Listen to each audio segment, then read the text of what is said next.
Hello my beautiful subscribers and followers, আমি সূর্যমুখী এবং আমার এই নতুন ভিডিওতে তোমাদের সবাইকে ওয়েলকাম। আজ আমি তোমাদের সাথে একটা আনবক্সিং ভিডিও শেয়ার করব। তো আমার ইনস্টাগ্রামে আবার একটা অর্ডার এসেছে, যার জন্য আমি অ্যামাজন থেকে কিছু ইয়ার্ন অর্ডার করেছিলাম, তো সেটাই তোমাদের সাথে শেয়ার করব। আমি যখনই কাজ করতে বসি আমি কিন্তু সব ছড়িয়ে এইভাবে বসি। তো চলো পার্সেলটা দেখে নেওয়া যাক। আমি কিন্তু এই ফার্স্ট অ্যামাজন থেকে ইয়ার্ন অর্ডার করলাম, তার আগে আমি কিন্তু লোকাল স্টোরের সব উল দিয়েই কাজ করতাম। কাজের জন্য যখন নতুন জিনিস আসে এবং সেটা আনবক্সিং করি, আমার যে সেটা কি ভালো লাগে, তো আমি ভাবলাম তোমাদের সাথেও আজকে শেয়ার করি।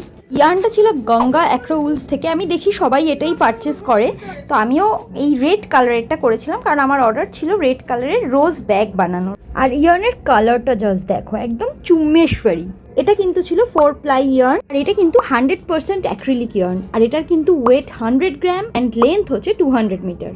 আর এটা কিন্তু সফটার অ্যান্ড সফটেস্ট। এই ইয়ার্নটা কিন্তু লোকাল স্টোরের ইয়ার্নের থেকে অনেকটাই মোটা, দেখলে তোমরা বুঝতেই পারবে। আর এখানে কিন্তু শেড নাম্বার দেওয়া রয়েছে এবং আমরা কত এর হুক ইউজ করব সেটাও দেওয়া রয়েছে। আর এটা কিন্তু অবশ্যই ওয়াশেবল, বাট ওয়াশ করার আগে তোমরা এখানে ডেসক্রিপশনটা পড়ে নেবে। আর এটার প্রাইস কিন্তু অ্যামাজনে 96 রুপিস নিয়েছে পার পিস। ভিডিওটা কেমন লেগেছে অবশ্যই জানাবে, আর এরকম যদি ভিডিও আরও দেখতে চাও সেটাও কমেন্ট করে জানিও। দেখা হচ্ছে নতুন কোনো ভিডিওতে। Till then stay tune to Surjomukhi. By.